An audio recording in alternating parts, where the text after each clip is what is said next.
Eh bien, bonsoir à tous. Voici notre troisième temps d'hiver avec l'énergie poisson. J'en profite pour vous donner aussi un renseignement supplémentaire de manière globale. Chaque saison est organisée en 3 temps. Systématiquement, le premier temps, la première énergie de la saison, nous fait travailler sur le plan mental. La deuxième nous fait travailler sur le plan émotionnel. Et la troisième nous fait travailler sur le plan physique.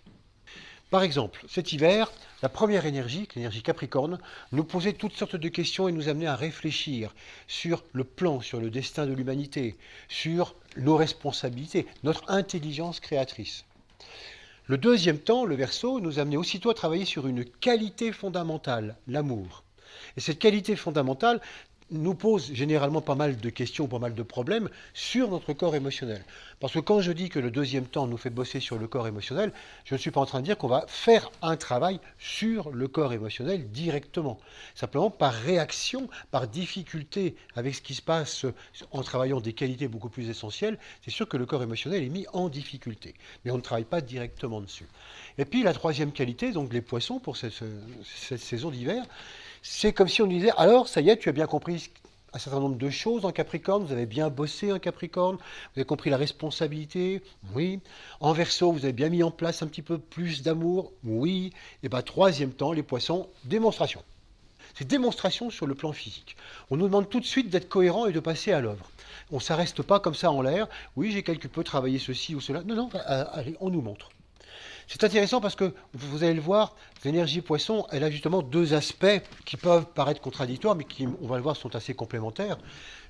Deux poissons, il y en a un qui représentait la tête en haut, et un autre qui représentait la tête en bas. Donc on a ces deux poissons, et c'est intéressant de voir qu'il y en a un qui va nous amener à monter dans les hautes sphères, et l'autre qui va nous amener à descendre jusqu'aux pieds. Mais vraiment jusqu'aux pieds, parce que vous savez, les pieds de poisson, c'est important. Il y a un lien entre les deux. Et c'est très important parce que ce lien montre qu'en fait, on ne peut pas séparer le poisson qui descend et le poisson du haut. On ne peut pas en dire, non, non, mais je quitte le poisson qui descend, il m'embête, et moi je me consacre uniquement au poisson du haut. Ça veut dire que toute l'histoire n'est possible que si on s'occupe des deux. Et c'est justement là que va être la dualité, que va être tout le problème, et toutes les questions qui vont se poser par rapport à ça. C'est comment réussir à concilier quelque chose de très très élevé, quelque chose de très bas, et de très dense et de très très concret. Ça va être toute la problématique justement de ces énergies poissons. Ce qui est intéressant, c'est de voir que finalement, cette dualité, on retrouve esprit-matière, on retrouve conscience-forme, âme, personnalité, ou bien on retrouve tout simplement involution avec le premier poisson, ou évolution avec le deuxième poisson. D'ailleurs, si vous dépliez les poissons comme ça, vous voyez, si vous réussissez à déplier mon dessin, vous allez obtenir ce dessin-là. Et finalement, vous vous retrouvez avec la courbe d'involution et d'évolution. Donc le signe des poissons, c'est vraiment ce qui met le plus en évidence justement cette courbe d'involution et d'évolution. Voilà pourquoi dans cette énergie poisson, l'âme, il y a très très longtemps de cela pour nous, il y a très fort longtemps, au tout début de notre première incarnation, l'esprit a prononcé cette parole à l'âme, descend dans la matière. Descend jusqu'au dans le monde de la matière. Et puis, maintenant que nous sommes plutôt dans l'aspect évolutif et non plus dans l'aspect involution, l'âme qui entrevoit déjà le but, l'âme qui entrevoit déjà le retour ici, eh bien prononce cette phrase importante qui est la phrase clé des poissons. Je quitte la maison du Père et en revenant, je sauve. C'est un peu sibyllin. Ça veut dire que tout simplement, l'âme dit, oui, à une époque, j'ai quitté la maison du Père, j'ai quitté la maison de l'Esprit, je suis descendu, et en revenant, je deviens sauveur du monde. En revenant, je sauve le monde tel qu'il est, le monde de la matière. Je spiritualise la matière. Voilà toute l'histoire des poissons. Oui, c'est un signe assez complet parce que finalement, il raconte l'histoire de l'humanité. On descend dans la matière et en revenant, on va sauver. Et donc, c'est vraiment toute cette histoire qui fait que nous, en tant qu'âme, en tant qu'être spirituel, comme nous l'avons souvent dit, en reprenant la parole de Teilhard de Chardin, que nous ne sommes pas du tout des humains tentant une expérience spirituelle. Nous sommes des êtres spirituels tentant une expérience humaine. Et c'est ce que montre justement cette courbe. Nous sommes effectivement à l'origine des êtres spirituels et nous sommes descendus dans la matière pour pouvoir sauver. Si on voulait prendre une image, bon, ça vaut ce que ça vaut, mais ça éclaire un petit peu cette idée-là, c'est comme si nous, en tant qu'âme ou en tant qu'individu, nous descendons à la mine. On descend très profondément à la mine, où là on est quelque peu handicapé, comme l'âme est complètement handicapée dans le corps physique dans lequel elle a choisi de descendre. Et au fond de la mine, on ne peut plus se déplacer comme on veut, on doit extraire un peu de charbon. Et ce charbon, il faut que chacun on en remène un seau, un sac. Et en le ramenant à la lumière, à la lumière de l'âme, progressivement, ce charbon se transforme et devient diamant. Puisque vous savez que c'est là la nature fondamentale de l'évolution du charbon, de devenir diamant. C'est une évolution, pas physique, hein, c'est une évolution de conscience du minéral lui-même. Ben, ça symbolise un petit peu de l'histoire que nous avons à faire. Pourquoi est-ce que nous, en tant qu'âme, en tant qu'esprit, nous sommes descendus comme ça dans la mine? Tout simplement pour essayer d'aider les animaux, les végétaux, les minéraux à ressurgir, à retrouver une conscience et par là même à évoluer considérablement. Naturellement, le problème, c'est qu'en descendant, nous nous sommes perdus nous-mêmes. C'est vrai que du coup, l'âme est complètement prisonnière de la forme. L'âme est en quelque sorte soumise au monde de la forme. Et là, qu'est-ce qui va se passer à un moment donné? Il va y avoir une inversion. Il va falloir que ce soit la forme qui se soumette à l'âme pour qu'on puisse remonter et qu'on puisse réaliser le travail tel qu'il est fait. Donc, le premier travail de nous en tant qu'humanité, c'est de retrouver l'être spirituel que nous sommes fondamentalement, le retrouver, le remettre en évidence, et à partir de là, entraîner tout le monde avec nous, tous les autres humains qui n'ont pas encore fait ce travail, et puis naturellement les animaux, les végétaux, les minéraux. C'est un véritable travail d'évolution, de spiritualisation globale. On pourrait dire même plus précisément, on cherche à amener à l'amour toutes les formes de vie sur Terre, à l'unité toutes les formes de vie sur Terre. Voilà notre travail et voilà ce que raconte l'histoire des poissons. Voilà pourquoi les deux notes clés fondamentales qu'on va retrouver dans cette énergie poisson, c'est une énergie de sauveur, c'est le premier mot qu'on va traiter, c'est-à-dire être en capacité, comme je viens de vous le montrer ici, d'amener beaucoup plus vers la lumière, d'amener vers l'amour toutes les formes de vie sur Terre, c'est ce qu'on appelle le travail de sauveur. Et puis, on peut le faire parce que dans les poissons, on apprend à être médiateur. Voilà, ce sont les deux mots clés de cette énergie poisson. Qu'est-ce que ça veut dire médiateur? Alors, dans ce sens-là particulier, ça veut dire qu'à un moment donné, on est capable de pouvoir connecter les énergies les plus élevées, dont on est capable à un moment donné, et puis de pouvoir amener ça complètement jusqu'en bas, comme je le disais, jusqu'au pied. On devient complètement porteur de cela. Pour vous donner un exemple, peut-être qui nous échappe un petit peu, mais ça situe bien l'histoire des poissons. Commençons par voir ce que ça veut dire fondamentalement par rapport à cette énergie. On dit que les poissons sont l'énergie des sauveurs du monde. À qui ça fait allusion? Ça fait allusion à un certain nombre de personnes qui sont très très rares et qui viennent de temps en temps, à peu près tous les 2000 ans, pour amener un enseignement et pour amener un élan vibratoire fondamental donc à la planète Terre. Ces sauveurs du monde, on en connaît historiquement trois surtout, Hercule, Bouddha et Christ. Bon, il y en a eu bien d'autres, mais ça se perd un petit peu dans les archives de l'humanité. Mais disons que ces trois-là, on a quelque peu des traces. Les enseignements d'Hercule, comme vous le savez, on a les enseignements du Bouddha et on a les enseignements du Christ. Et ce qui est intéressant, c'est que ces trois personnages ont laissé des traces absolument fabuleuses, qui sont encore maintenant tout à fait vivantes. Ce qui ne manque pas d'étonner la plupart du temps les philosophes actuels qui disent, mais qu'ont fait ces trois-là? Vraiment, Hercule, qu'est-ce qu'il a laissé à part cette mythologie des travaux? Il y en a même qui doutent qu'il ait existé. Le Bouddha, il n'a pas laissé non plus grand-chose, une grande œuvre. Le Christ, à part son commandement, aimez-vous les uns les autres comme je vous ai aimé, il n'y a pas non plus grand-chose. Donc, ils sont étonnés de voir comment ces trois personnages jouent toujours, ont comme une espèce d'aura qui est toujours là présente.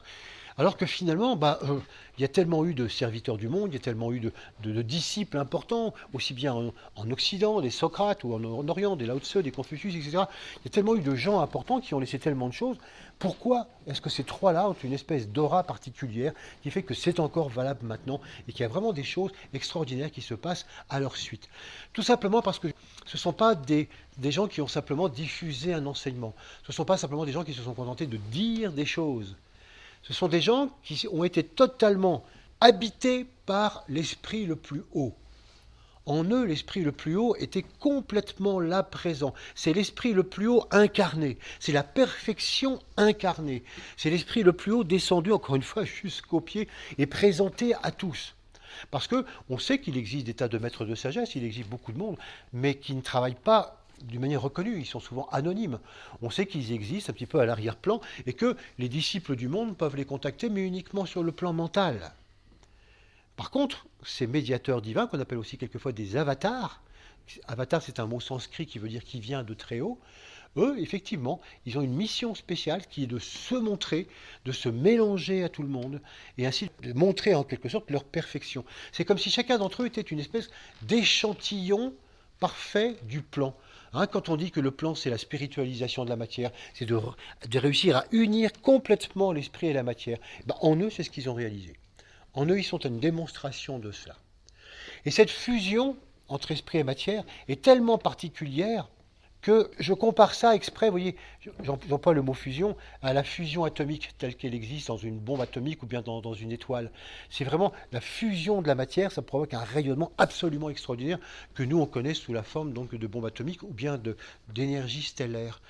Ben, c'est exactement ce qui se passe. La fusion de l'esprit et de la matière, ça provoque une telle dégagement d'énergie que l'arrivée, que la présence par moment donc de ces êtres-là, eh bien, accélère terriblement le niveau vibratoire de l'humanité.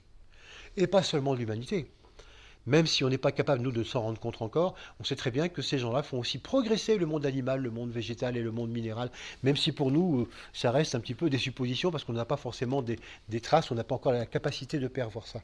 Mais pourtant, c'est vraiment ce qui se passe. Ils ont une capacité de faire avancer le monde d'une manière vibratoire absolument fantastique. Et pas par leur discours. Hein. Leur discours est généralement assez limité. Donc, hein, les discours du Christ ou bien les discours du Bouddha, oui, certes, ils ont une certaine importance, mais on sent bien qu'il y a eu tellement d'autres personnes qui ont parlé tellement mieux ou tellement plus qu'on pourrait dire quand même. Pourquoi? Eh ben, c'est pas ça. Ce qui compte, c'est leur rayonnement. Leur rayonnement, la capacité d'union et de cohérence extrême entre la perfection d'esprit et la perfection de la matière. Et que les deux qui se rencontrent comme ça dégage un rayonnement qui véritablement sauve le monde, fait avancer les choses. Et c'est pour ça qu'on nous dit quelquefois que ces gens-là ne peuvent pas venir trop souvent. Voilà, une ou deux fois tous les 1000 ans ou 2000 ans, ça suffit. Sinon, ça mettrait l'humanité sous une telle tension, un tel état vibratoire que finalement ça finirait par nous perturber, par nous déranger quelque peu. Mais de temps en temps, c'est vrai que voilà, ça amène quelque chose qui nous donne un nouvel élan. Et généralement, ça se passe au début d'une nouvelle ère. Hein, c'était l'ère des poissons, l'ère du bélier, etc. Et maintenant, nous sommes dans l'ère du Verseau. Et peut-être que d'ici une centaine d'années, quelqu'un va arriver. Peut-être, on annonce quelquefois le retour du Christ sous une forme ou sous une autre, mais peut-être qu'à nouveau, un avatar peut arriver et donner un nouvel élan donc à cette civilisation qui en profiterait bien.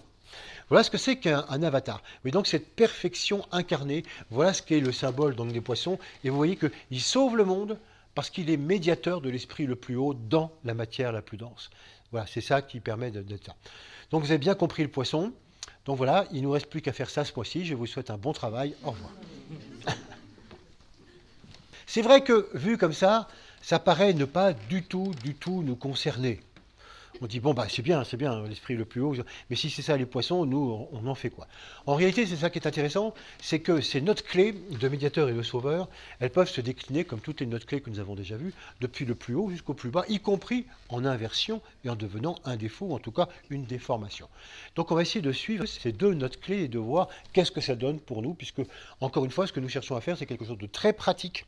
Nous cherchons à ce que chaque mois, nous repartions avec un travail à faire et à développer pendant le mois. Et c'est ce qui nous donne l'idée d'une véritable créativité d'énergie et de conscience pendant toute l'année.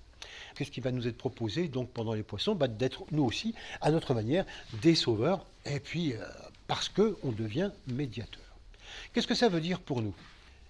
Être sauveur pour nous, déjà, peut-être repréciser ce terme de sauver. Sauver, ça veut dire guérir. Hein, ça vient du latin salvare, qui veut dire guérir. Et donc, on pourrait dire que du point de vue ésotérique, du point de vue de l'âme, toute maladie vient d'une discordance, à un moment donné, entre l'aspect de la conscience et l'aspect formel. Oh, c'est pas qu'on ait fait forcément une bêtise, hein. Quelquefois on nous a dit « Ah, si tu es malade, c'est que tu as fait une bêtise ». Non, c'est qu'à un moment donné, la forme avance moins vite que la conscience, il y a des disharmonies qui peuvent se créer, c'est plus ou moins grave, c'est plus ou moins important, mais voilà, c'est une disharmonie, une discordance entre les deux. Et la véritable guérison consiste à renforcer le pouvoir de la conscience de manière à ce qu'elle puisse guérir sa forme, à renforcer le pouvoir de la conscience de manière à ce qu'elle puisse progressivement ramener la forme dans l'axe. Et à partir de là, il y a véritablement guérison.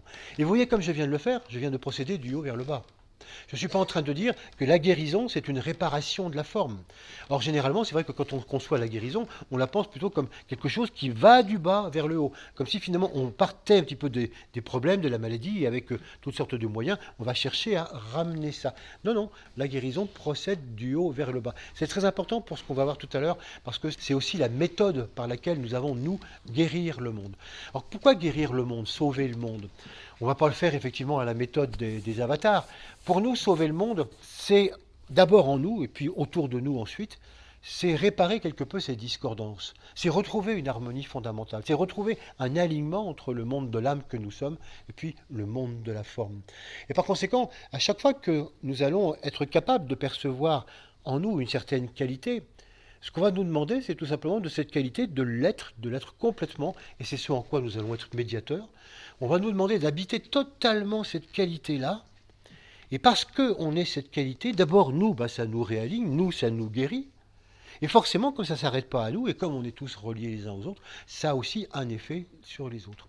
Et donc, c'est exactement le même procédé que pour le Christ ou le Bouddha, sauf qu'on ne va pas aller chercher, nous, l'esprit le plus haut, dans la matière la plus parfaite. Nous, on va aller chercher ce qu'on peut comme qualité dans le corps qu'on a.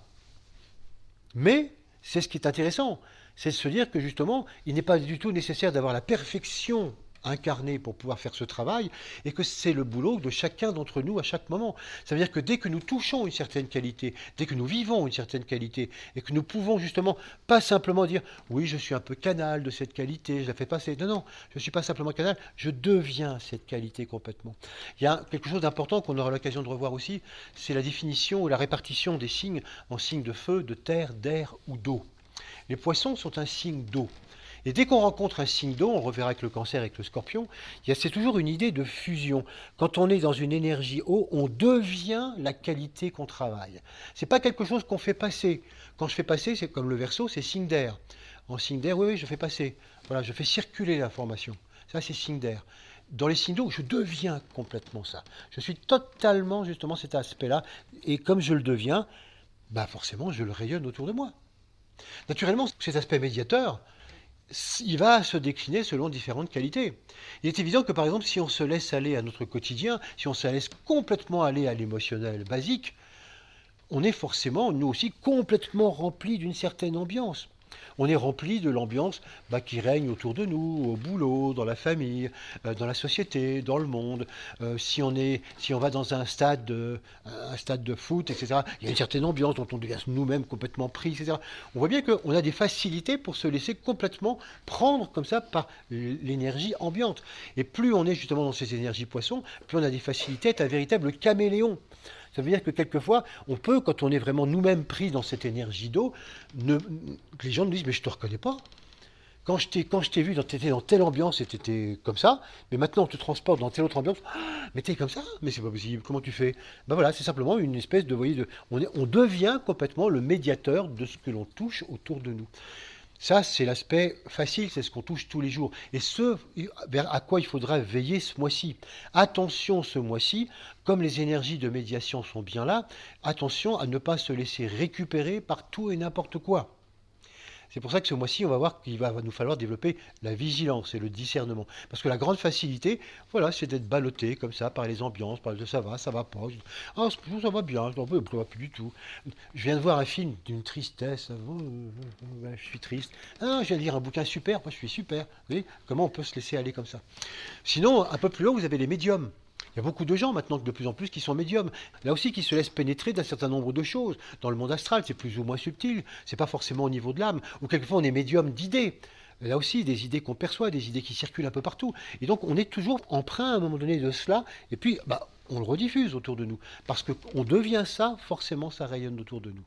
Mais le but des poissons, c'est de dire, et si chacun d'entre nous, on faisait effort ce mois-ci pour devenir véritablement un peu plus médiateur de l'âme que nous sommes. Quand on dit médiateur de l'âme, c'est-à-dire médiateur d'une conscience d'ensemble, d'une conscience globale, d'une conscience de groupe. Comment est-ce qu'on peut faire l'effort de remonter à cela et d'en être porteur ? Vous pouvez remplacer le terme médiateur par porteur. De quoi sommes-nous porteurs au quotidien ? Voilà, c'est la question qui va nous être posée en sachant qu'on a toute une palette de possibles et que ce n'est pas évident.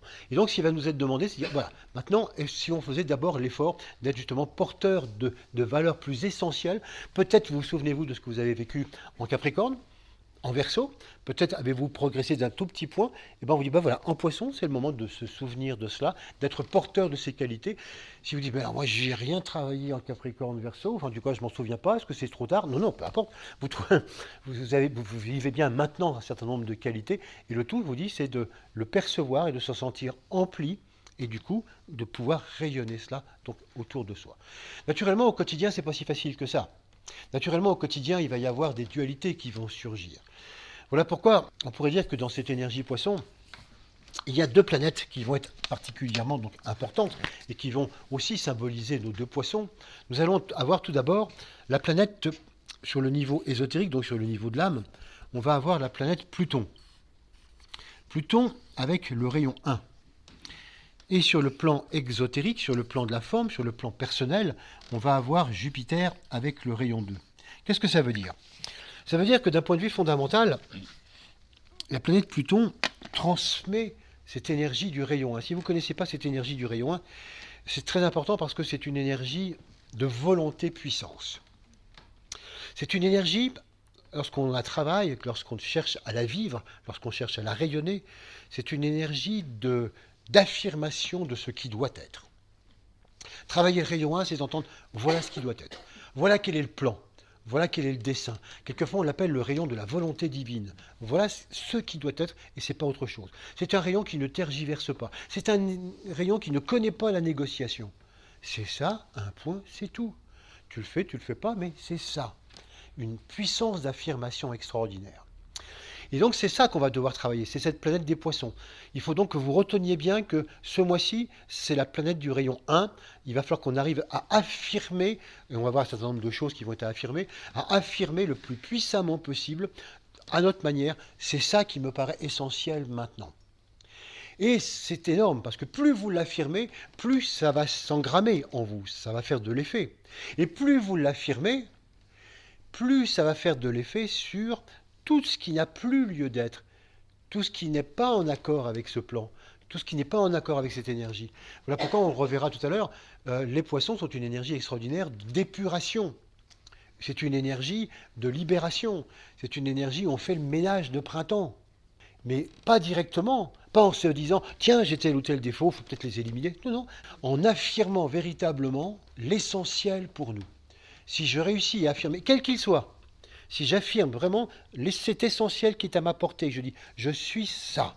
Et ça, c'est l'essentiel de ma vie. Ben, tout ce qui ne l'est pas, si vous maintenez ça, comme on va le voir pendant tout le carême, tout ça va finir par s'effilocher et finir par partir. Ça produit donc des effets assez extraordinaires.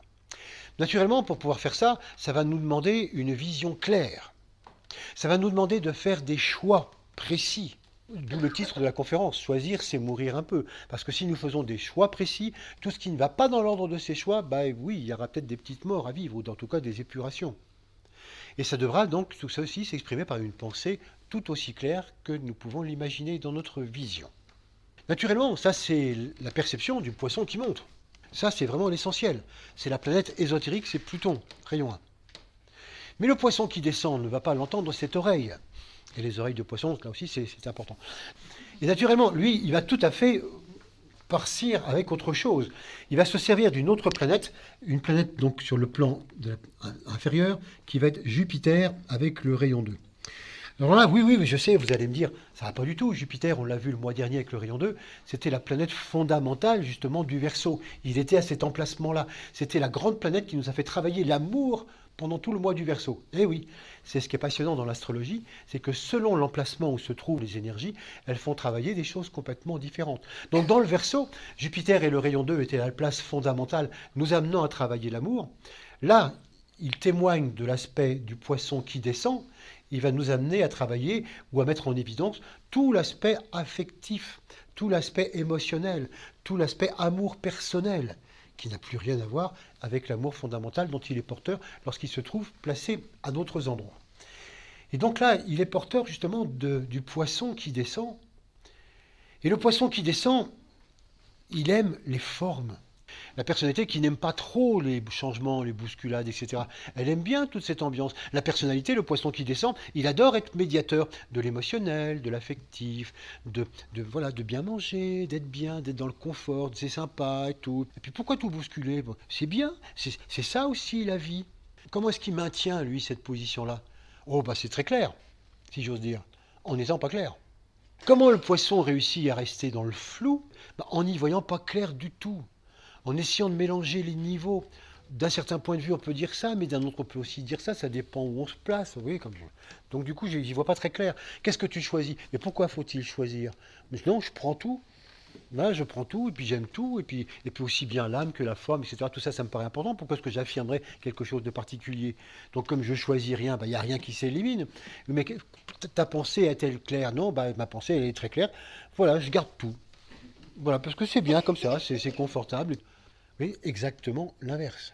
Voilà pourquoi cette énergie poisson, on sera soit dans l'un, soit dans l'autre. Il n'y a pas de monde intermédiaire. Si vous affirmez vraiment ce qui est essentiel pour vous, ok, c'est très clair. Vous avez une vision claire et vous pouvez le dire. Attention, je le redirai tout à l'heure, votre vision claire, si vous dites que par exemple, moi j'arrive pas à pouvoir dire que je suis âme fondamentalement. Moi je suis encore une personnalité et j'ai envie de l'être. Ok, il faudra l'affirmer très clairement. Ça sera aussi important. On y reviendra tout à l'heure. Donc vous voyez, vision claire, choix clair, pensée claire, ça c'est vraiment ce qui va nous permettre d'avancer dans les énergies poissons. Alors que dès que vous vous surprenez en train de faire du flou, en train de rester comme ça, en train de dire non mais ça va pas, j'ai une crise en ce moment. Qu'est-ce qu'il y a? Qu'est-ce qui va pas? Qu'est-ce que tu vois pas? Est-ce que tu analyses un petit peu où tu vas? Non, non, je n'analyse rien, c'est juste un petit passage en ce moment, je suis un petit peu souffreteux, mais ça va passer. Ah oui, c'est sûr, dans un mois, ça sera passé. On sera passé à une autre énergie, on sera passé à quelque chose d'autre. On rentrera dans le monde de la création fondamentale. Mais du coup, ce ne sera pas le moment d'épurer. Chic, chic, chic, chic, chic. Voilà, tranquille pour un an. À vous de voir. Pour pouvoir travailler tout cela, pour pouvoir travailler un petit peu cette création, nous allons traiter d'un sujet dont on n'a pas forcément l'habitude. Ici, on va traiter des évangiles. L'évangile selon saint Matthieu. Je vais vous parler des 3 tentations de Jésus au désert. Pourquoi je vous parle de ça? Tout simplement parce que les poissons sont en rapport avec une période de 40 jours qu'on appelle le carême. Carême, ça veut dire 40. Le carême, c'est justement une période dans laquelle on tente une épuration avant la grande lumière, la grande unité qui arrive à Pâques. Et donc, systématiquement, les poissons sont en rapport avec cette énergie du carême qui est toujours placée à cet endroit-là. Or, c'est intéressant, c'est que finalement, le carême, c'est une histoire qui est née lorsque Jésus a expérimenté le premier ce carême en se retirant dans le désert juste avant de commencer sa vie publique. Il se retire pendant 40 jours dans le désert sans rien manger. Et là, on dit que au bout de 40 jours, il a eu faim et que du coup, le diable s'est approché pour le tenter. Et c'est là que le diable lui a offert donc 3 tentations. Ça, c'est vraiment quelque chose qui fait un grand débat dans les églises chrétiennes. Est-ce possible? Est-ce qu'on peut dire que c'est exact? Est-ce que Jésus peut être tenté par le diable? Ça paraît un peu énorme. Bon. Et puis c'est vrai que d'un autre côté, on se dit, mais finalement, comment on le sait? Parce qu'on sait très peu de choses finalement de la vie de Jésus. Je ne sais pas si vous connaissez, mais Jésus ne raconte pas sa vie, à aucun moment. Il a laissé aucun tweet, aucun selfie, rien du tout. Bon. On ne sait rien de lui. Donc entre 7 ans, où ses parents ont témoigné de ce qu'il était au temple, jusqu'à 30 ans, où on le voit réapparaître, se faire baptiser avec Jean-Baptiste, entre 7 et 30 ans, on ne sait rien de sa vie. Et là, d'un seul coup, on a un épisode qu'il a forcément raconté, puisqu'il était tout seul au désert. Donc il a directement raconté ça à ses apôtres. Alors quel est l'intérêt? Comme il ne raconte pas sa vie, on en déduit forcément que c'est un enseignement important. Et comme c'est un enseignement important, c'est forcément un enseignement symbolique. Et comme tout enseignement symbolique, on peut aussi bien, selon qu'on a envie de le faire, simplement raconter l'histoire au premier degré et la prendre au premier degré, ou essayer de trouver des degrés supérieurs, sachant qu'à chaque fois qu'on avance, on peut toujours trouver un degré supérieur dans chacun des symboles.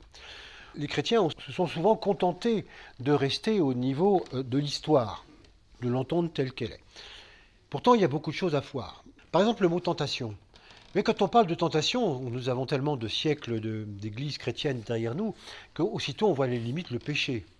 Et pourtant, c'est un mot qui n'était pas tellement différent pendant très longtemps du mot tentative. Tentative et tentation voulaient dire exactement la même chose, avant que l'Église, justement, ne lui donne une orientation un peu spécifique. En effet, au départ, ça voulait dire tout simplement épreuve, test.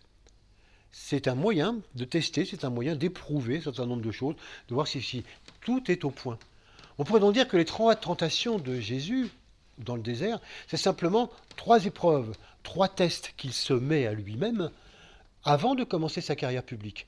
C'est comme s'il disait, attends, il faut que je devienne médiateur, de manière à pouvoir devenir sauveur du monde. Là, j'ai une mission à accomplir. Donc, check-up. Première tentation, deuxième tentation, troisième tentation, j'y réponds positivement, ok. Oui, je vous dis tout de suite, j'y réponds positivement parce qu'il n'y a pas de suspense. Le diable ne va pas gagner dans l'histoire. Donc on sait déjà la fin. Donc il réussit ces 3 épreuves. Mais ce qui est intéressant, c'est de voir que souvent dans les églises chrétiennes, on s'est contenté de dire, bah voilà, Jésus a été tenté par le diable. Lui, qu'est-ce qu'il donne comme réponse? Il cite un verset de la Bible. Et donc, on voit encore souvent dans les enseignements chrétiens des gens qui nous disent, eh ben, écoutez, là, peut-être que le Christ nous a enseigné comment résister à la tentation. Il suffit de réciter un verset de la Bible. Là, vous voyez, on est loin du symbole, on est vraiment dans le récit au premier degré. Mais peut-être que du temps où il le faisait par rapport aux Hébreux, ça correspondait vraiment à quelque chose. Mais c'est vrai que de nos jours, on ne peut plus dire qu'on résiste à la tentation en citant un verset de la Bible. Donc, il va falloir trouver autre chose.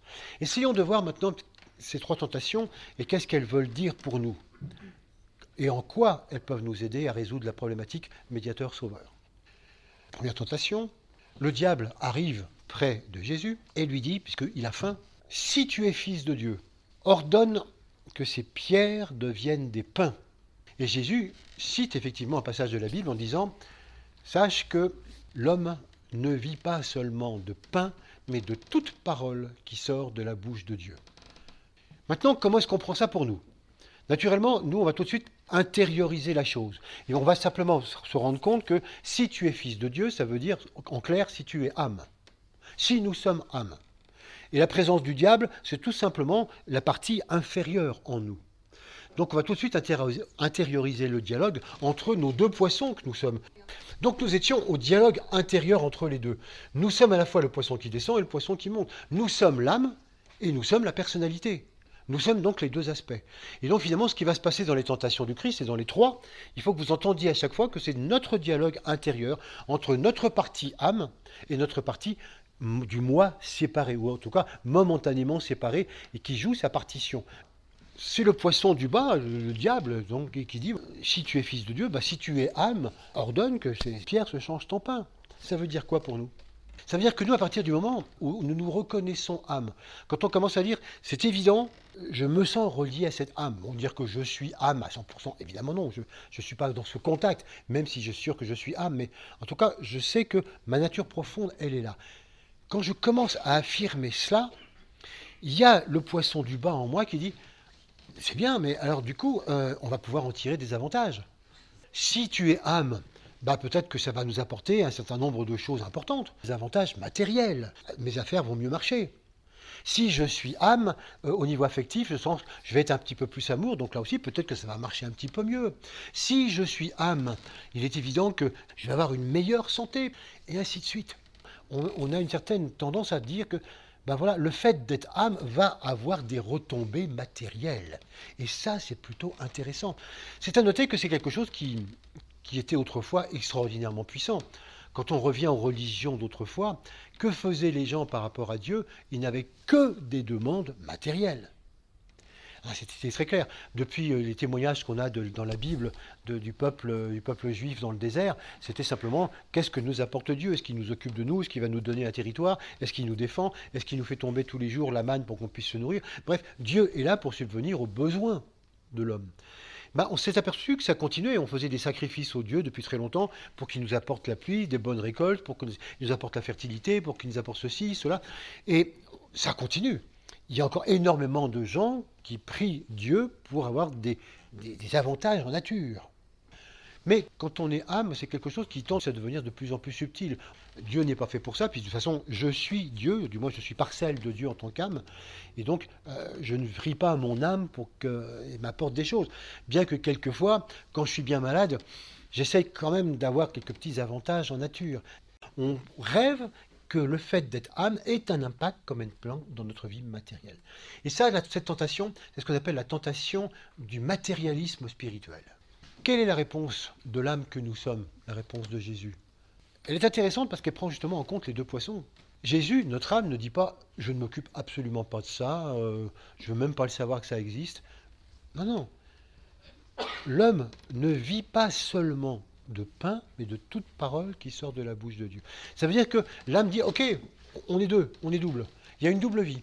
Donc doit effectivement y avoir une satisfaction suffisante par rapport au monde de la forme. Donc, mais ça ne compte pas sur moi. Moi, âme, je ne suis pas là pour te nourrir, je ne suis pas là pour changer les pierres en pain. Ne compte pas sur moi pour t'apporter un certain nombre d'avantages, une meilleure santé, des choses comme ça. Non, non, je ne suis pas là pour ça du tout. Je ne suis pas à ton service. Ça, c'est un petit peu difficile, parce que souvent, quand même, le fait d'être âme, c'est pas que l'âme était à mon service, mais quand même. Regardez, quelquefois, quand on médite, on imagine que moi, je suis là, présent, je fais une méditation, je m'adresse à l'âme, et je m'adresse à l'âme en attendant que, peux-tu me faire un petit signe? Est-ce que tu es là? Est-ce que tu peux m'apporter des choses, des éclaircissements, des réponses? Ou bien, quelquefois, on espère quand même qu'on aura une récompense sous forme, pas physique, mais le paradis, peut-être, le nirvana. Donc oui, il y a toujours un petit peu ce côté qui fait que si je fais cette démarche spirituelle, je vais quand même bien en tirer quelque chose. Et ça, c'est la première tentation. Ça nous dit, commencez dans les poissons par éclaircir ça. Allez chercher en vous ces petits restes, souvent inconscients, où finalement on attend encore des avantages en nature, on attend des résultats, on attend des récompenses. Et quand on fait ça, il faut bien se rendre compte que c'est considérer que l'âme est au service de la forme et qu'elle est là pour nous apporter quelque chose. Or, le grand travail que nous avons à faire dans l'histoire de l'évolution, c'est changer cette primauté. Oui, pendant très très longtemps, l'âme a été au service de la forme. Mais maintenant, ça change. Si nous voulons vraiment participer à la guérison planétaire, il faut que ce soit la forme qui se mette au service de l'âme. Et donc, qui renonce complètement à tout avantage de quelque nature que ce soit. C'est la personnalité qui se mettra au service de l'âme et donc qui n'attend rien. Et c'est ça la réponse fondamentale. C'est pour ça que c'est important dans les poissons d'aller dénicher, vous voyez, ce premier point. Est-ce qu'en nous, nous n'avons pas quelque chose qui reste comme ça? D'autant plus que ça nous remet aussi en question par rapport à notre motivation. Pourquoi nous avons commencé une démarche spirituelle? On s'apercevra que, aussi longtemps qu'on remonte, on a forcément démarré une recherche spirituelle parce qu'on en attendait quelque chose dans notre vie. Un mieux-être, ou des réponses, ou quelque chose. Bref, besoin d'être éclairci, ou d'avoir un sens à ma vie. Peu importe. Mais c'est forcément parce qu'on attendait quelque chose qu'on a commencé cette démarche. Et donc c'est important d'aller voir est-ce qu'on n'a pas encore quelques restes de ça et de se rendre compte qu'il y a bien un processus d'inversion et que oui, c'est important de s'occuper du monde physique, oui, c'est important d'avoir un boulot, de gagner de l'argent, c'est important de faire tout ce qu'il y a à faire parce qu'on se nourrit aussi de pain, mais il n'y a pas que ça. Et il y a une autre nourriture, et celle-là, on va lui donner peut-être de plus en plus d'importance. Peut-être qu'on va lui donner la primauté, pas forcément en temps, dans un premier temps, mais en tout cas en termes de valeur, en termes de but. Voilà ce qui va être important, vous voyez, d'affirmer. Par contre, si vous dites non, non, non, mais moi je ne suis pas prêt, ce qui est important c'est encore plus le pain, ok, vous l'affirmez. Mais là encore, comme on le disait tout à l'heure, ce qui est important, c'est vraiment de ne pas rester dans je ne sais pas, qu'est-ce qui est important pour moi, j'hésite. Non, non, ça c'est la meilleure façon, c'est la meilleure défense, vous voyez, des poissons pour ne pas avancer. Quoi que vous affirmiez, affirmez-le nettement. Deuxième tentation. Le diable emmène Jésus au sommet du temple de Jérusalem. Et il lui dit, si tu es fils de Dieu, jette-toi en bas. Parce qu'il est écrit, le diable a lu aussi la Bible, il est écrit, Dieu protégera son fils. Et Dieu prendra soin de lui. Il enverra ses anges pour le soutenir. Il enverra ses anges qui le porteront dans leurs mains, de peur que son pied ne heurte quelque pierre. Tu crains rien, vas-y. Et Jésus répond, aussi en citant un passage de la Bible, tu ne tenteras pas le Seigneur ton Dieu. De quoi s'agit-il? Encore une fois, dans notre dialogue intérieur. Donc si je comprends bien, je traduis, si je suis âme, je peux me jeter du haut du temple, je serai forcément protégé, rien ne peut m'arriver puisque je suis âme. Là, je fais la traduction directe. On dit, non, peut-être pas quand même, peut-être pas... Oui, mais c'est ce que dit le diable. T'es fils de Dieu? Tu es âme ou pas? Oui. Bah, si t'es âme, t'es forcément quelque chose d'extraordinaire. Donc vas-y, tu crains rien. Dieu protège les siens. À l'état brut, comme ça, on n'y va pas tout de suite. Mais n'empêche qu'au second degré, on se dit, mais c'est vrai quand même. Peut-être que, étant âme, je suis quand même pas quelqu'un de banal. Je ne suis pas quelqu'un d'ordinaire. Peut-être qu'effectivement, j'ai certaines compétences. Non seulement ça me met peut-être un petit peu à l'abri du n'importe quoi, ça me met peut-être un petit peu à l'abri de la misère ou d'une mort stupide, ou ça me met à l'abri d'une maladie qui finirait ma vie tout de suite. Parce que si je suis âme, j'ai un service. Et si j'ai un service, c'est important que je puisse aller jusqu'au bout pour le faire. Donc certainement, l'âme me protège d'une certaine manière, parce qu'elle m'amène à ce que je fasse mon service. Et puis peut-être que finalement, si dans mon métier, je fais bien les choses en conscience, l'âme va m'aider à ce que mon métier soit de plus en plus, parce qu'elle a intérêt à ce que ce métier soit fait d'une manière plus en conscience et moins bêtement comme le font les autres. Hein? Et puis dans mon couple, et puis dans mes relations, l'âme va m'aider aussi, parce que c'est intéressant. Donc vous voyez, on s'arroge comme ça quelques pouvoirs, quelques capacités nouvelles. On se pense qu'on a une espèce de statut un peu à part. C'est ce qu'on pourrait appeler la tentation de l'élu. Je suis un peu l'élu.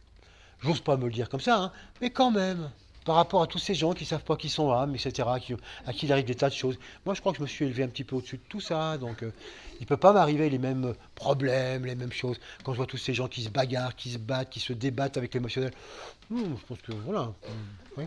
Et donc voilà, j'ai certaines capacités. En plus, je médite, et c'est vrai qu'à travers la méditation, je pense que peut-être certains secrets peuvent m'être révélés. Peut-être que je peux voir le plan un petit peu plus de manière nette. Peut-être même que le maître peut se révéler à moi et me dire, toi qui es mon disciple, je veux t'accorder une mission. C'est important ça, d'avoir une mission particulière, etc., etc., etc. Ça, c'est vraiment la tentation de l'élu. Le statut spécial qui fait que non seulement je suis protégé, j'ai certaines capacités extraordinaires. Le diable en moi qui entend ça, qui dit « Ouais, l'élu, eh ben vas-y, saute !» Non, j'irai pas jusqu'à tenter le diable quand même. Bon, mais quand même. Et donc, on va rester sur ce statut pendant un certain temps. Seulement, on va commencer à avoir des doutes sur le fait que Dieu protège les siens. Parce que je m'aperçois que dans l'actualité, récemment, il y a un quart entier de pèlerins qui est allé dans le fossé, ils sont tous morts. Un quart de pèlerins. Si Dieu protégeait les siens, quand même, il aurait pu faire quelque chose par rapport à ça. Et puis tous ces gens, sur un tremblement de terre, c'était pendant une messe, ils étaient dans l'église. L'église s'est complètement effondrée sur eux. Dieu pourrait peut-être faire quelque chose quand même. Hein. Bon, peut-être que c'était de simples croyants, ils n'étaient pas âmes comme moi. Bon. Mais quand même, c'est bizarre que Dieu ne protège pas plus les siens. Et puis je vais m'apercevoir progressivement que même moi, c'est pas si évident que ça, mon statut de l'élu. Je me rends compte que finalement, les gens autour de moi ne m'accordent pas ce statut de l'élu. Les gens que je croise dans la rue ne sont pas frappés par mon changement, par mon rayonnement, par mon aura. Même les gens qui vivent autour de moi, les gens qui ne savent pas que je médite, personne ne me dit que je change, que j'ai une aura nouvelle. Pire, les gens que je n'ai pas vus depuis longtemps, ils me disent « Ah mais dis donc, toi c'est super, tu ne changes pas !» Bon, d'accord, je ne change pas. Donc c'est bizarre, il n'y a rien qui me montre que je suis véritablement âme. Et puis du coup, il m'arrive aussi des tas de choses comme les autres. Ça, il m'arrive de tomber malade, peut-être même que je peux attraper des maladies graves. Et puis il m'arrive des accidents. Et puis dans mon couple, c'est pas toujours rose. Et puis dans mon boulot, aussi, c'est pas toujours évident. Et d'un seul coup, l'élu s'effrite complètement, devient quelque chose qui laisse place à quelque chose d'énorme qu'on appelle le doute. Le doute prend place. Et ce doute, il est absolument énorme. Eh oui, parce que qu'on pourrait appeler cette tentation de l'élu, c'est la tentation de la preuve. Ce que je cherche à travers tout ça, c'est est-ce que je suis bien un élu ? J'en suis pas si sûr que ça, fondamentalement. Évidemment, pourquoi est-ce que je cherche à avoir un statut spécial, des pouvoirs spéciaux, avoir des capacités, Parce que ce serait la preuve que je suis véritablement l'élu. Parce que ce serait vraiment la preuve que l'âme existe. Or, dans mon doute, je remets tout ça en question. Et après tout, si c'est des bêtises, qu'est-ce qui me prouve que l'âme existe ? Qu'est-ce qui me prouve que je suis âme ? Bon, admettons que l'âme existe, mais qu'est-ce qui prouve que je sois vraiment capable, moi, de la contacter ? Est-ce que ce ne sont pas des histoires que je me suis racontées ? Peut-être que des choses j'ai mon imagination a galopé, et puis mon envie d'être un peu particulier. Donc du coup, j'ai tout inventé. Ma mission, il n'y a pas de mission. Je ne sais pas quelle est ma mission. Ça fait 5 ans que je médite et je n'ai pas plus de clarté sur ma mission. Mais a-t-on seulement une mission ? L'humanité est-elle pas là par hasard ? Tout ça, c'est peut-être que des bêtises qu'on a inventées. J'ai rencontré l'autre jour un psychiatre qui dit « Je ne sens que des bêtises ». C'est parce que vous avez peur de la mort. Et quand vous avez peur de la mort, vous vous inventez quelque chose qui vous fait respirer mieux. Peut-être qu'il a raison. Voilà, c'est peut-être tout ça. Je remets tout en question. Tout ça parce qu'effectivement, il n'y a rien qui vient démontrer cette histoire. Ah, si j'avais pu me jeter en haut du temple et que j'arrive comme une fleur, je suis l'élu. Or, sans aller jusque-là, mais si simplement j'avais eu des petites démonstrations, des petites choses qui font que j'ai été protégé, j'ai été béni, il s'est passé des choses un peu spéciales qui n'arrivent pas aux autres. Mais non, Dans ma vie, il m'arrive ce qu'il arrive à tout le monde. Et je n'ai pas un statut spécial. Vous voyez, comme le doute peut être un véritable poison. Il y a deux manières d'envisager le doute. Il y a deux doutes, vous vous en doutez. Il y a le doute du point de vue mental. Et le doute du point de vue mental est extrêmement intéressant. Là, c'est un tremplin. Le doute du point de vue mental, c'est à pratiquer constamment. C'est ce qui remet en question sans arrêt nos vérités. Et c'est ce qui nous permet, par un re-questionnement constant, d'aller toujours plus loin dans nos vérités, toujours plus avant. Ce doute-là, quand il agit sur le plan mental, il est très intéressant. Par contre, le doute sur le plan émotionnel, il est complètement bloquant. Ça, il émane directement de l'émotion, il émane complètement du poisson qui descend, et c'est l'art de tout remettre en question et de tout bloquer. Mais pourquoi y a-t-il ce doute? Pourquoi est-ce qu'il est là? Parce que je cherche des preuves. Parce que je cherche finalement à prouver le poisson qui monte par le poisson qui descend. Mais il n'y a pas de preuve. Je ne peux pas être en preuve physique. Encore une fois, si je demande à l'âme, prouve-moi que tu existes, je la convoque sur le plan physique. Donc elle est à mon service. Ça veut dire que prouve-moi que tu existes. Mais non. Et c'est ce que répond Jésus au diable. Tu ne tenteras pas le Seigneur ton Dieu. Nous, c'est ce que l'âme nous répond. Tu n'as pas à me mettre au défi de te prouver quoi que ce soit. Rends-toi compte que j'existe, sois moi, je te rappelle que je suis une partie de toi, eh bien, vis-le complètement de l'intérieur, et ça t'apparaîtra d'une manière évidente. Appuie-toi sur la sensation d'être que tu vis depuis un certain nombre d'années.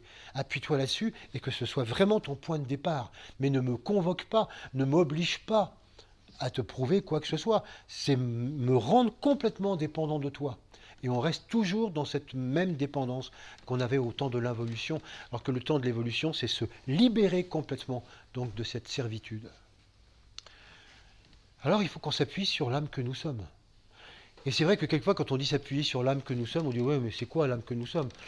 En méditation, j'ai quelquefois des expériences, mais pas toujours. Mais je vous rappelle, comme je vous disais tout à l'heure, que l'âme que nous sommes, c'est toujours une conscience d'ensemble, une conscience de groupe, une conscience globale. C'est rentrer dans cet aspect-là. Chaque fois que nous avons une expérience, que ce soit dans la nature, que ce soit avec des gens, que ce soit dans n'importe quelle circonstance, ou en méditation, ou en prière, dans n'importe quelle circonstance, et qu'on se sent remis dans cette conscience globale, on dépasse complètement l'individu, c'est une expérience d'âme. Et ça, on en a eu. Peut-être même déjà dans des vies antérieures, c'est des choses qu'on connaît. On ne l'a pas forcément tout le temps, on ne l'a pas forcément sur commande. Hein. C'est à ça que sert la méditation, c'est apprendre progressivement à ce qu'à volonté on puisse devenir ça, mais c'est quelque chose qui existe. Alors appuyons-nous là-dessus. D'autant plus qu'il y a depuis des générations et des générations, il y a des millions de mystiques dans des centaines de siècles qui ont témoigné de ça et qu'on se rend compte que, bah oui, ça existe bien. Il n'y a pas besoin d'une preuve comme ça sur le plan physique. Alors, le poisson qui doute dit, mais alors, ça veut dire qu'on n'a jamais de démonstration, on n'a jamais de preuve, on n'a jamais d'application du monde de l'âme. Ah, mais si, bien sûr. Mais pas celle que nous allons demander. Le monde de l'âme produit des effets en nous, ce qui est complètement différent. Mais ces effets, ce n'est pas forcément ce qu'on regarde, ce n'est pas forcément ce qu'on attend, ce n'est pas forcément les preuves sur lesquelles on a convoqué l'âme. Nous, ce qui va nous intéresser, c'est des résultats que nous avons décidés. Si je suis fils de Dieu, si je suis âme, j'aimerais avoir tel résultat tangible. Ah, mais ça, comptez pas dessus, jamais. Mais ça ne veut pas dire qu'il n'y a pas d'effet sur le plan physique. Oui, il y en a, mais pas là où je regarde. Et quelquefois, pendant que je suis en train de guetter les résultats là, j'ai quelquefois des effets qui se passent derrière mon dos, mais je ne les vois pas puisque je ne les regarde pas, c'est pas ce que j'attends. Voilà pourquoi le seul fait d'attendre des résultats nous amène à ne même pas voir les effets que l'âme que nous sommes peut amener en nous et autour de nous. En ce qui concerne le domaine de l'âme, prouver, c'est approuver ce qu'on éprouve. Je vous le refais. Dans le domaine de l'âme, prouver, c'est approuver ce qu'on éprouve à l'intérieur. Voilà ce qu'il nous faut vraiment bien comprendre. Là encore, c'est pour ça que c'est quelque chose qui est à dénicher en nous.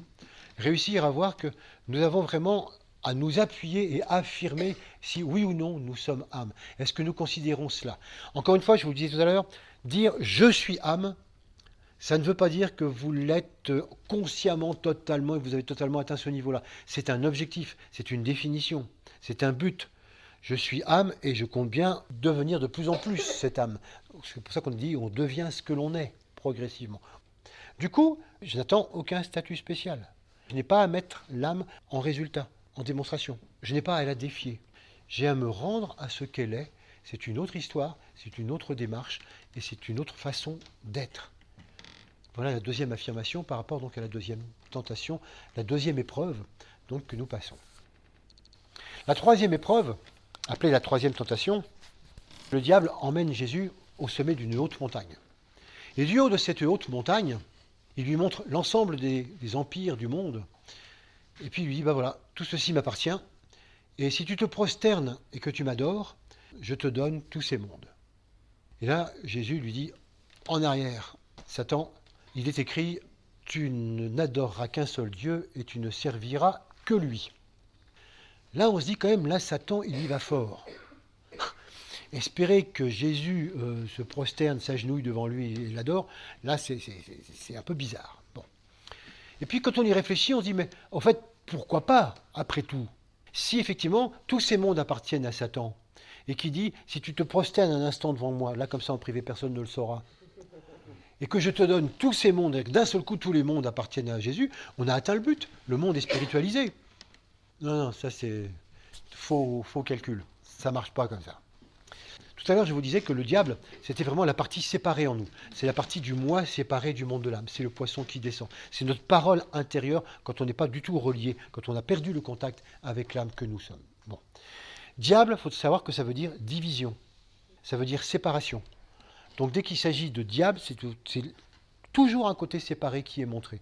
Et c'est pour ça que dans les trois tests, dans les trois tentations, à chaque fois, le diable ne montre qu'un aspect des choses, que l'aspect du poisson d'en bas, que les pierres se changent en pain, ou si tu es âme, forcément tu as des pouvoirs, etc. Mais on ne voit que l'aspect des choses. Le diable ne voit pas l'aspect divin des choses. Là encore, et son erreur est grande, en disant justement à Jésus, regarde, tous ces mondes m'appartiennent. Ça veut dire, tous ces mondes sont de la pure forme. Il n'y a pas d'âme. Voilà, tous ces mondes donc sont sous ma domination à moi. C'est la forme au service de la forme. Si tu reconnais ça c'est l'explication de tu te prosternes et tu t'agenouilles. Il ne faut pas aller si loin que ça. En fait, s'agenouiller et se prosterner, ça veut dire si tu reconnais. Donc le diable demande à Jésus de reconnaître que tous les mondes de la forme sont complètement au service de la forme, dominée par ce diable. Si tu reconnais ça, ok, ça veut dire que tous ces mondes vont t'appartenir, tout est à toi. Mais c'est là que le diable fait une erreur énorme. C'est que ça n'existe pas, le monde de la forme pure. Ça n'existe pas. Quand il montre à Jésus, regarde, tous ces mondes-là sont à moi, et qu'il entend, tous ces mondes-là, c'est de la forme, non.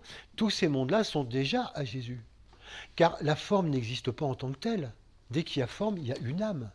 Ça veut dire que tous les mondes qu'il montre, ce sont tous des formes dans lesquelles il y a une âme. Qu'il s'agisse du minéral, du végétal, de l'animal, de l'humain, de n'importe quel humain, qui soit encore extrêmement sauvage ou qui soit déjà évolué. Partout, ce sont des âmes en incarnation. Ce sont des âmes en forme. Et donc quand on voit le monde comme ça, c'est fabuleux de se dire, on ne voit qu'un monde d'âmes, plus ou moins voilées par des formes, plus ou moins révélées, mais en cours de révélation. Mais ce n'est pas un monde de forme. Et c'est pour ça que ça ne peut pas marcher du tout. Et donc, en fait, c'est pour ça que Jésus lui dit, mais tu n'adoreras, alors je traduis, non pas qu'un seul Dieu et tu ne serviras que lui, mais tu vas servir une âme. Tout ce monde est avant tout une âme commune.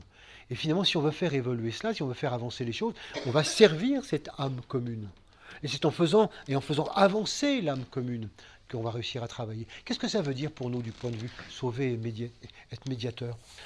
Ça veut dire tout simplement que quand on cherche à sauver, il y a une dualité possible. C'est vrai qu'on peut soit sauver justement du point de vue de la conscience, c'est ce que je vous expliquais tout à l'heure à propos de la guérison, en vous disant, ça se passe du haut vers le bas. On cherche, en sauvant, en guérissant, on cherche à augmenter le pouvoir de la conscience pour qu'elle se réaligne, donc elle réaligne complètement la forme qui se trouve en dessous. Et non pas partir du bas vers le haut. Mais la tentative généralement de sauver, c'est quelque chose qui peut se faire effectivement de bas en haut, où on cherche véritablement à dire comment est-ce qu'on peut sauver les formes. Les gens qui ne cherchent pas du tout à travailler avec le monde de l'âme vont toujours chercher quelquefois à sauver les choses du point de vue de la forme.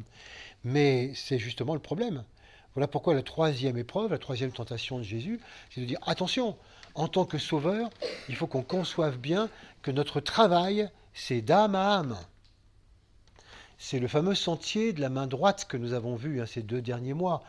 On a vu que le sentier de la main droite, c'est que lorsque nous cherchions à faire progresser la conscience. Chaque fois qu'on renforce le pouvoir de la conscience, on est sur le sentier de la main droite qui mène à la magie blanche. Chaque fois qu'on renforce le pouvoir de la forme, on est sur le sentier de la main gauche qui mène à la magie noire. Et donc c'est très clair là. Attention, en tant que sauveur du monde, en tant que guérisseur du monde, en tant que même très modestement, simplement guérisseur de nous-mêmes et dans la société, il faut vraiment que ce soit en tant qu'âme que nous faisions le travail avec l'âme des autres, l'âme des minéraux, l'âme des végétaux, l'âme des animaux, l'âme de la société, l'âme du monde. Et pas simplement avec des trucs et des interventions physiques. On n'est pas là pour réparer les formes. On est là pour faire évoluer la conscience dans les formes. C'est là la nature de ce troisième test. Dans le passé, beaucoup de religions sont tombées dans ce piège. Beaucoup de religions sont tombées dans le piège de travailler sur le monde de la forme, sur la forme des gens pour provoquer des conversions en masse. Combien on a pu bourrer le crâne aux gens, leur faire peur quelquefois avec l'enfer ou avec la mort. Combien on a pu manipuler des gens en leur racontant des choses un peu limites. Tout ça pour les convertir. Un peu comme si on pouvait se dire à un certain moment, bon, bah, c'est pas grave, oui, c'est pas tout à fait exact, mais la fin justifie les moyens. Non, non, 1000 fois non. C'est complètement inverser le processus. Et donc, ce qui nous est demandé donc, dans ces poissons, c'est de bien éclaircir ça. C'est le plus difficile des trois. C'est le moins évident. C'est de réaliser que la plupart du temps, quand nous voulons faire des choses pour le monde, quand on voit ce qui se passe dans le monde, ce qui se passe en Syrie, ce qui se passe avec les immigrés, ce qui se passe autour de nous, ce qui se passe chez les malades, ce qui se passe chez les vieux, quand on voit tout ce qui se passe dans le monde et tout ce qu'il y a à faire, qu'on dit, mais il faut guérir cette société, qu'est-ce qui nous vient tout de suite aussitôt? C'est qu'est-ce que je peux faire? C'est qu'est-ce que je vais faire physiquement? Et bon, je ne dis pas que c'est inutile, hein, ça va certainement donner un coup de main, mais être guérisseur du monde, c'est pas ça.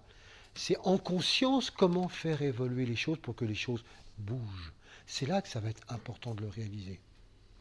Voilà pourquoi, vous voyez, c'est important de bien comprendre ce troisième test, parce que ça va nous toucher, nous, directement dans le quotidien.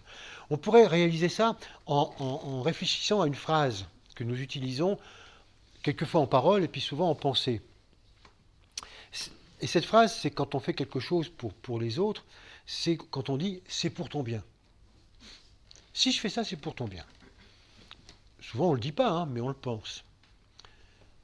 Oui, mais quel bien? Le bien de qui? Le bien de quel poisson? Le bien de l'évolution ou le bien de l'involution? Lequel des deux? Auquel des deux est-ce qu'on s'adresse? C'est ça qui n'est pas du tout évident. Voilà pourquoi ce qui est intéressant, c'est de voir que quand on est sur le bien de la conscience, alors là, on rentre dans tous les processus d'éducation. Comme je viens de vous le dire, éduquer, ça vient du latin, donc ex-ducare, qui veut dire mener hors d'eux. C'est mener quelqu'un hors de ses limites vers son être essentiel. Quel que soit le niveau, quel que soit le pas, qu'il soit grand ou petit, peu importe. Chaque fois que nous cherchons à amener quelqu'un à s'ouvrir en conscience, à s'ouvrir en sensibilité, à s'ouvrir au niveau du cœur, nous faisons véritablement un travail de guérison. Et nous le faisons parce que nous-mêmes, nous nous sommes mis dans un certain état de cœur, un certain état d'ouverture, un certain état de vie. C'est pas parce que nous allons le dire, nous allons l'enseigner, nous allons faire la personne. Non, non, pas du tout. C'est parce que nous-mêmes, nous sommes cela et que ça produit, donc par osmose, cette ouverture chez les autres. Par rayonnement, ça va produire exactement cet aspect-là. Parce que je suis médiateur de cette qualité, ça va l'amener à se mettre en place donc chez les autres. Donc c'est ça qui est intéressant. Réaliser que tous les processus d'éducation, d'ouverture, de conscience, tout ce à quoi on peut procéder sans forcément vouloir le faire, c'est vraiment quelque chose qui fait évoluer. Et c'est pour ton bien, en conscience, on peut même avoir conscience que, je suis désolé, mais physiquement ou pour d'autres problématiques, c'est pas pour ton bien.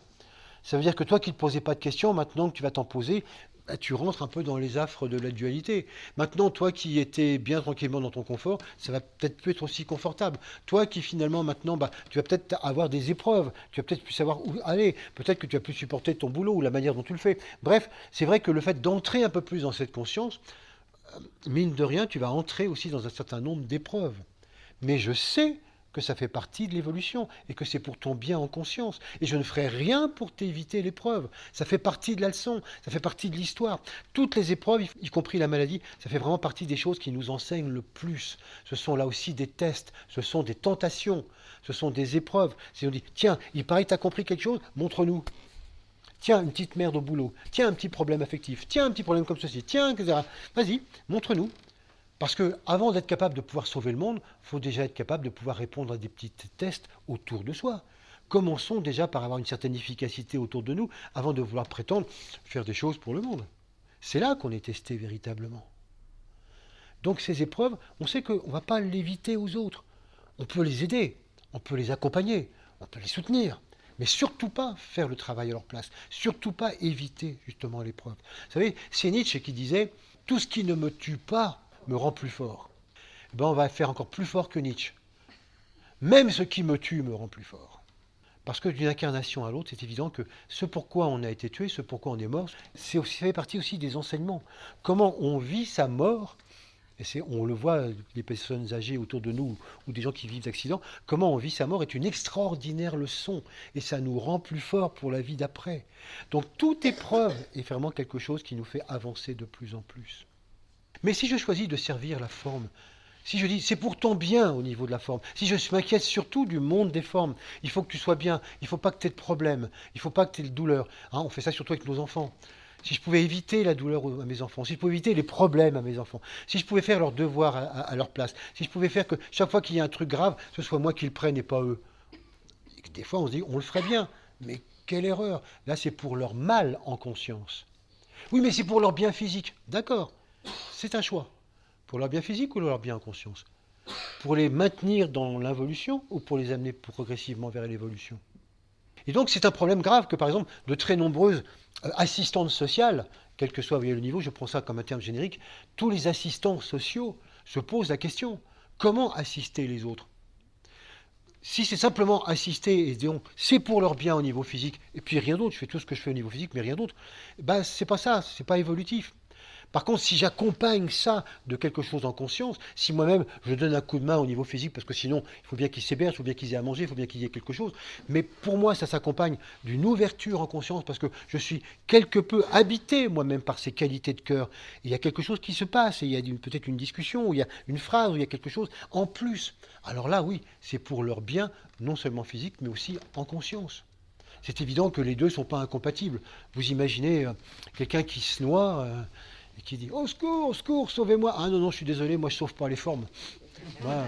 Si vous avez un problème de conscience, vous me le dites, donc je fais quelque chose, mais là, bon, évidemment, c'est stupide, ça ne va pas du tout. Mais vous voyez comme la voie est extrêmement étroite, parce que tout ça, c'est à l'intérieur.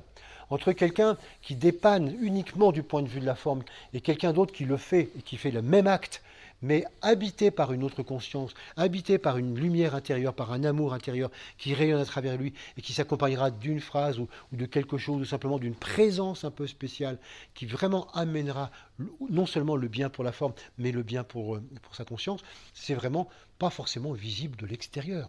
Et tout est là. C'est vraiment cette motivation fondamentale qui fait la différence entre les deux points.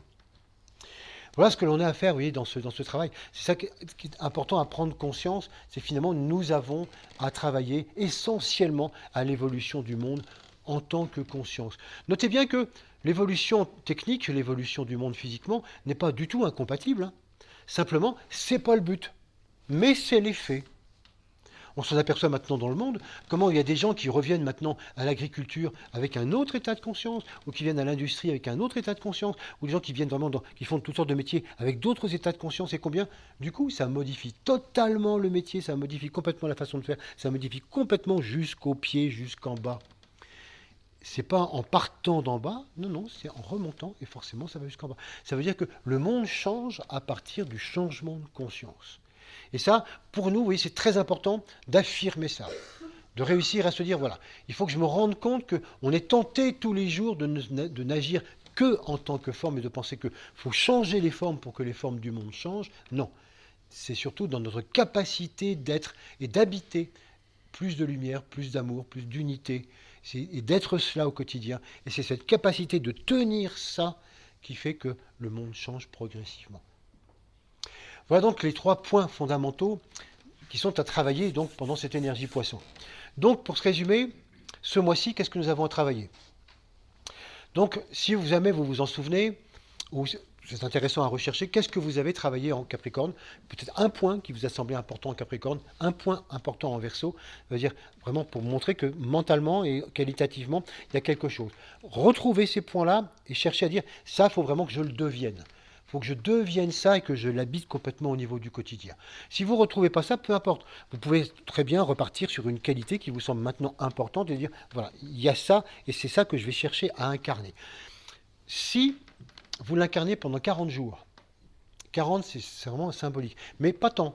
Vous savez que quand on met quelqu'un en quarantaine, c'est-à-dire que s'il ne développe pas la maladie pendant 40 jours, ça veut dire qu'il a suffisamment ancré la santé en lui. Au bout de 40 jours, on estime que les choses prennent forme. Si nous, on maintient une certaine qualité d'être, justement, pendant 40 jours, il y a quelque chose qui va se passer. Vous savez, le carême, on a souvent eu tendance à le définir d'une manière négative, en disant, c'est des privations, le carême. Pendant le carême, on ne mange pas de ceci, on ne mange pas de cela. Non, non, il faut au contraire le définir d'une manière très positive. Le carême, c'est se nourrir d'essentiel. Mentalement, émotionnellement, sensiblement, relationnellement, éthériquement, à tout niveau. C'est pendant 40 jours, on cherche à se nourrir, c'est-à-dire à devenir, à être habité complètement par l'essentiel qu'on est capable de vivre nous-mêmes. Voilà. C'est ça qui est à trouver dans cette énergie des poissons. Pour ça, comme je disais tout à l'heure, faisons clair de discernement. Le pire ennemi dans les poissons, c'est le flou. C'est de ne pas se rendre compte où on est. C'est d'avoir la tête un peu dans le brouillard, dans la brume, être pris par les événements, être pris par le boulot, être pris par ceci, par cela. Oh là, j'ai pas une minute à moi, du coup je ne sais pas où j'en suis. Ça tombe bien, comme ça j'y vois pas clair, et donc rien ne bouge. C'est au contraire d'arriver à un discernement clair, de manière à pouvoir faire des choix qui amènent justement un certain nombre d'éliminations et de libérations. C'est d'y voir très clair, justement, peut-être en reprenant ces 3 thèmes que nous avons vus. Est-ce que pour moi, il est clair que je suis âme et que je n'attends rien de cette âme, ni en bénéfice direct, ni en pouvoir ou en statut spécial. Et que c'est vraiment en tant qu'âme que je cherche à apporter ma collaboration à la guérison du monde. Donc revisiter ces 3 questions, ces 3 tests, parce que c'est vraiment important, puisque tout le reste finalement de l'année va être une grande créativité. Et on nous demande justement de bien mettre en place ces 3 points avant d'entamer cette créativité. Alors, un grand facteur de libération s'opère. Vous allez voir, le poisson, c'est ou bien on conserve tout et on ne bouge pas, ou bien on se sent terriblement allégé. C'est pour ça que c'est souvent le temps du grand ménage de printemps. Les Suisses ont vraiment une expression savoureuse pour ça. Le ménage de printemps, ils appellent ça faire les à-fonds. À fond. Faire les à-fonds.